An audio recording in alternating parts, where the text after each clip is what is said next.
Yo, what's up sa inyo mga ka-Influence? So welcome back to my YouTube channel. So for today's video guys, ayun nakikita nyo, tayo nag-water change. Medyo mataas ang water change natin ngayon, 30%. Ang ginagawa ko lang kasi kadalasan, tanggal lang ng dumi sa ilalim yan. Yung mga dumi na yun guys, tanggal ko lang yan, tapos pag natanggal na, dagdag lang ako ng tubig. Pero ngayon, ah, different naman yung gagawin natin. Magbabawas tayo ng ah, big portion ng tubig natin para mabawasan yung stock water. Kasi sobrang stock na ng tubig natin, ang tendency nangyayari, nagiging yellowish na yung aquarium natin ngayon. Nagkakaroon na sila ng stain, kaya palitan natin na medyo maganda-ganda yung tubig. So ginagawa ko lang to once a year lang. Ano?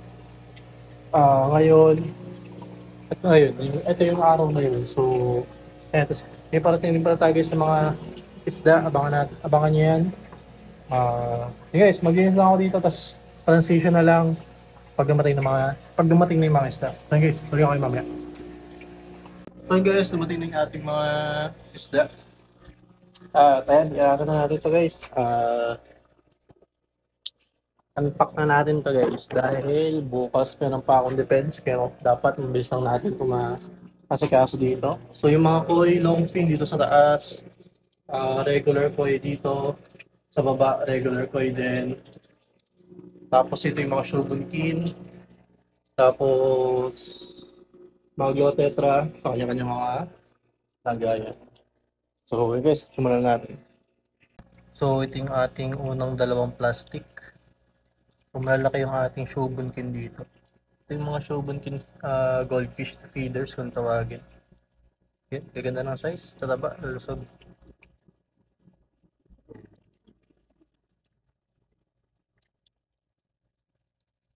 So ito guys, dito natin ito ilalagay sa malaking tank natin.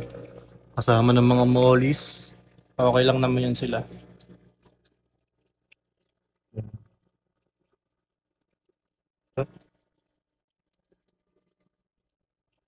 Okay. So ito naman guys yung ating mga koi. Ayan, gaganda ng kulay. Ayan, gaganda din ang kondisyon nila. Nakakatawa guys pag dumadating na magaganda yung kondisyon.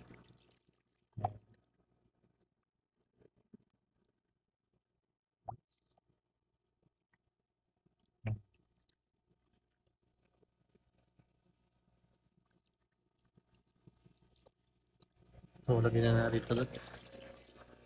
Bale ito natin ilalagay sa may taas.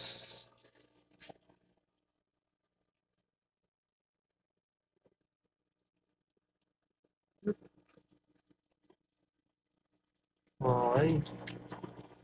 Nakunin natin yung mga konting dumi. Tapos ka na pre. Tapos ko natin yung dumi. Yan. Okay, di ba? Maganda yung paglalagyan nila. Dito ko na pala ilalagay guys yung ating mga long fin butterfly. Kasi konti lang naman sila. Ito naman guys yung ating mga long fin butterfly koi. Yan. Okay naman. Yung iba medyo maliit nga lang katulad na ito. Pero okay naman. So lagyan na natin ito doon.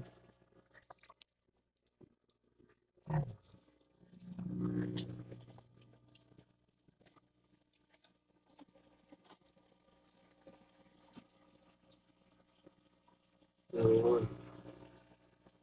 Ayos.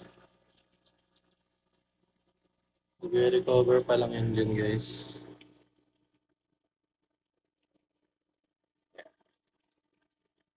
Guys, oh.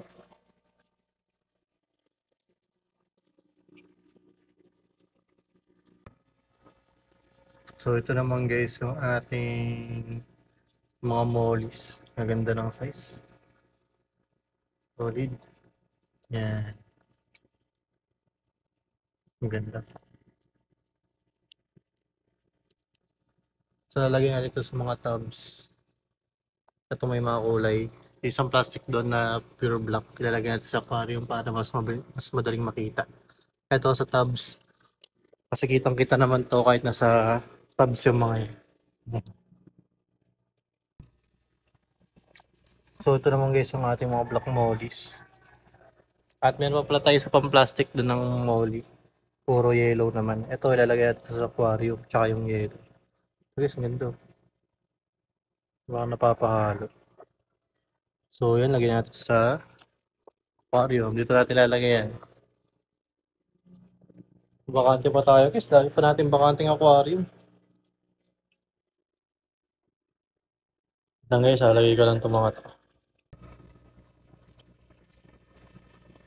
And ito naman guys ang ating platinum. Or kung tawagin nila pineapple. Iba kasi tawag sa mollies. Depende sa lugar. And tinatawag tong yellow. Tinatawag tong pineapple. Mayroong platinum. Yan. So ito, lagyan natin ito dito.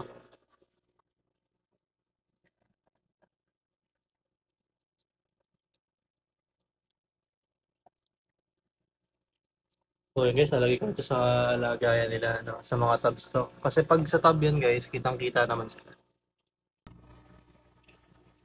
So ito nga pala guys, meron tayong casualty dito. Isa. Dalawa pala. Pero magiging ano pa naman yun. Pero lagyan na natin ito. So, ito natin ilalagay sila.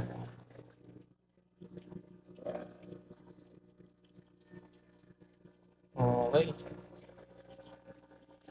Meron pa tayong color yellow and green. So ito naman yung ating mga green. Color green. Mas maganda ang kondisyon na itong mga green daniels.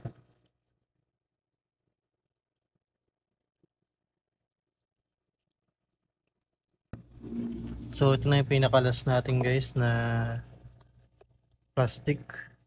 Ito yung mga glow tetra na yellow. Maganda. Ganda rin ang kondisyon nila. So lagay na natin ito dun.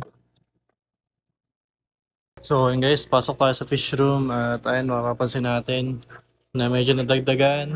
Ito, konti pa laman na ito. Yung mga coin natin dyan, no? Ganyan. Bigtad. Try natin makarecover pa itong mga to. So dito nga pa nilagay mga kulay yellow nating glow tetra kanina. So ngayon magpapakain tayo. Konti lang, pang recover lang ng mga iba. Kung hindi sila kakain, okay lang din. Yan. So para kung gutom man sila sa biyahe, at least meron sila makakain. Okay? Tulad yun. So, hindi ko guys ina-advise ng ganito kasi parang hindi daw maganda magpakain pag mga bagong dating ang mga isda kasi stress pa or walang appetite, ganyan. Pero para sa akin guys, mas maganda pakainin na. Para if ever kung gutom man sila, at least makakain sila, makaka-recover agad sila. Ano. Pero minsan hindi naman ganun lagi ang case. Talagang walang appetite yung mga isda natin. Pero ako yan, katulad yun, no, bagong dating yan guys, pero kumakain sila. So, pandagdag yan sa kanila. Dagdag lakas. So, pakain lang tayo dito.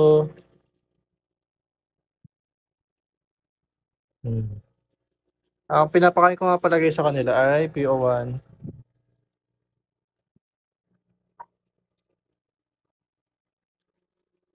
Malakas na rin makaubos ng pakain dito guys sa fish room. Malakas na rin makaubos sa mga yan. Yung mga koi natin, bigyan na rin natin. Sa koi naman, binibigay ko guys sa koi ay floating. Ito. Lagyan lang natin. Then. So, yun lang. Ganyan lang tayo ano. Marami pa tayo guys, ilang ba bakante natin? Isa. Ito konti. Konti. Marami pa tayong bakante guys. Konti pa yan. So yun lang guys, doon tatapos tong video na to at maraming salamat sa panonood. Bagyan ko lang kayo isang update pag meron ulit mga bago nating na isda. At hindi pa tayo makapag-upgrade ngayon gawa ng yun nga, may tinatapos lang tayong mga activities pero parating summer na rin namin, bakasyon na. So tuloy-tuloy na to guys. So, yun lang guys. Maraming salamat sa panonood. Don't forget to follow and like my page sa Facebook, Tiny Friends Fishes. And don't forget to like this video and subscribe to my channel. So, yun lang guys. Maraming salamat sa inyo. Mabush, keep safe, and fish keep sa inyo. God bless.